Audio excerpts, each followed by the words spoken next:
Hello, this is Dr. Terry Daniels, and welcome to the Rhythm of Business podcast series. I'm excited to have as my guest this morning Liam Whaley, who is the head of US for Avertro, located out of the Nashville, Tennessee area. Liam, thank you so much for joining us, and we're excited to have you. And if just getting us started, can you just tell us a little bit about who you are and your organization and what you all do? Yeah, definitely. Liam Whaley, originally from Southern California, but moved out to the South for Okay. college. Went to the University of Alabama, and then from there, after graduation, started working in sports originally. So I worked for a minor league hockey team out in Memphis, and then from there moved over to a larger organization, Forrester Research. Was on their sales team for a couple of years, and then moved over to another company that just got acquired by Clearbit or by HubSpot named Okay. Clearbit. And then from there, I wanted to move to an even smaller company. So I started as a first salesperson for a company called Upflowy based out of Okay. Australia. Yeah, I was their first sales hire trying to break them into the US. Didn't work out. They had to make a pivot on products, so they didn't need a salesperson. So I was looking for a new home, and under the same VC firm, got matched up with the company I'm at now, Avertro, which basically I was brought on to bring them over to the US, Oh, um, wow.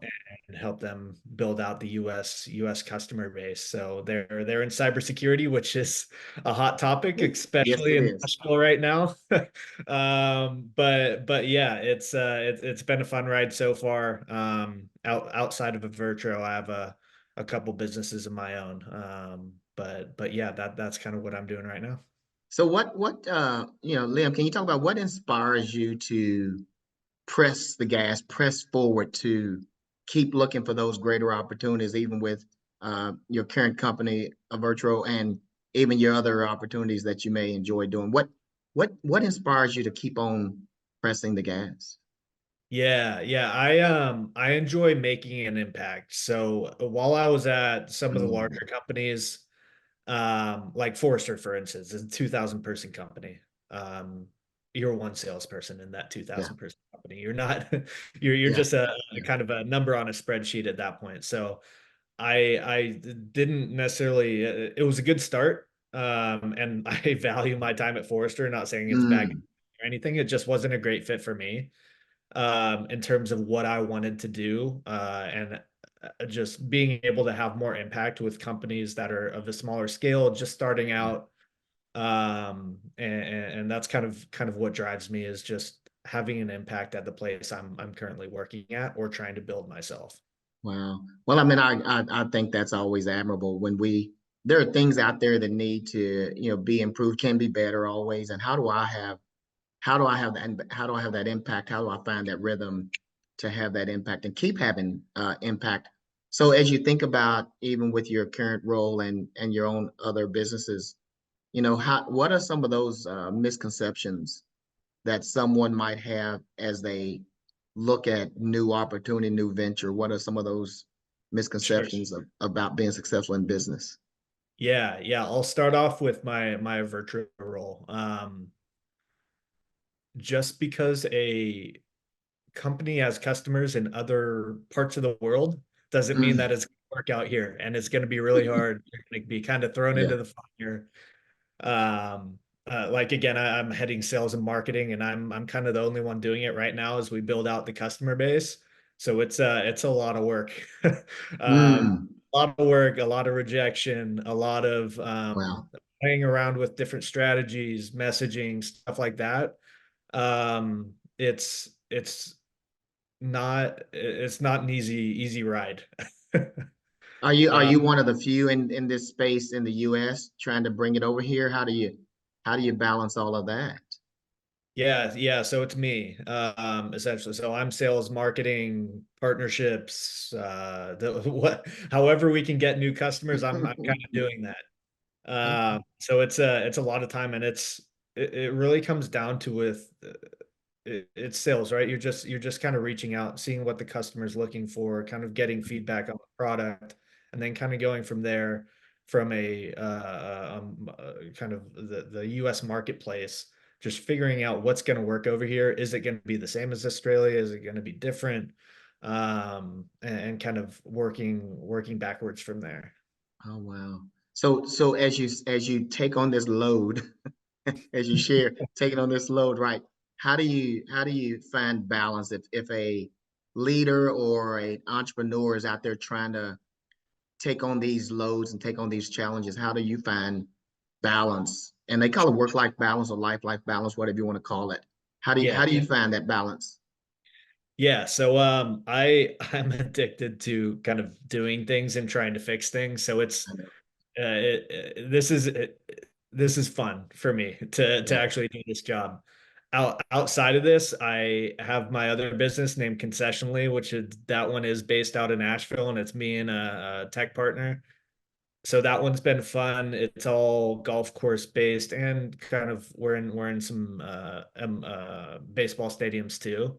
So that's been fun to kind of like take my mind off of Avertro for a little bit Mhm. and being able to kind of start my own thing.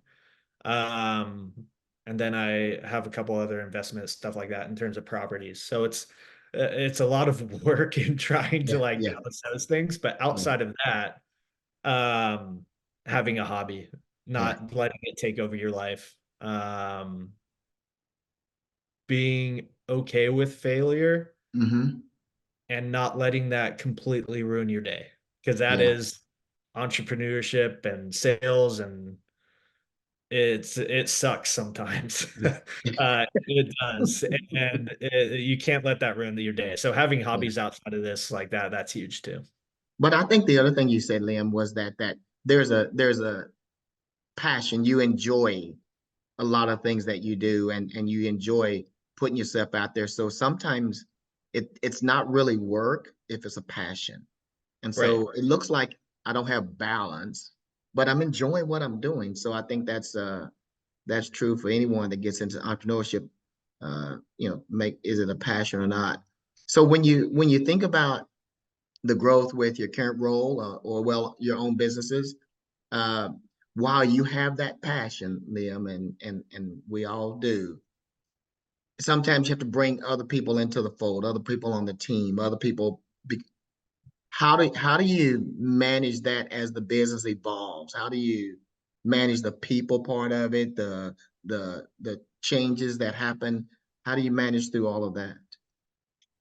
Yeah, I'm a very I'm probably too trustworthy to a fault in terms of Mhm. having people on the team and working Yeah, with people. It's like, hey, I'm working with you because I think I know you're gonna do what you're saying you're gonna do. yeah, So yeah. just being trustworthy with the people around you, and I think that's the best way to go about it instead of staying on top of people and like doing the Mhm. micromanaging thing. It's like if I've brought you into the fold for a reason. Um, if the results aren't there, then like the results aren't there and like Yeah. conversations to be had. But for the most part, it's go do your thing. Like we're working together for a reason. Yeah, yeah, and I think there's the challenge also as businesses grow and evolve. You're bringing people on, and some point you hand something to them, trust them to do it, and hopefully they'll turn it around. And managing people is always a fun endeavor. I can Yeah, manage my passions. How do I find that rhythm to manage people? right. Right.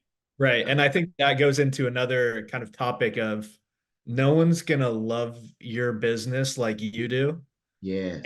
you just have to accept that. And Yeah. it's gonna be okay because not everyone's gonna come in and have that be their passion. It could just be another job, which is fine. Yeah.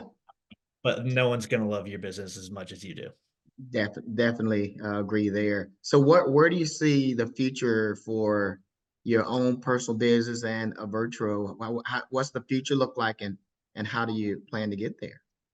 Yeah, yeah. So future for Avertro, I know this is so they're a VC backed company. I know the future is looking at being acquired someday.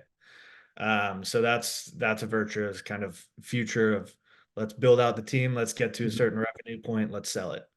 Yeah. Uh, in terms of my own businesses, I did not go the VC route. I went the more bootstrapped route Okay. of let's grow this slowly. Let's have some nice income on the side. If it grows into $1 million a year company, $10 million a year company, that's great. Perfect. Yeah, That's nice. yeah. Nice to have as a backup plan.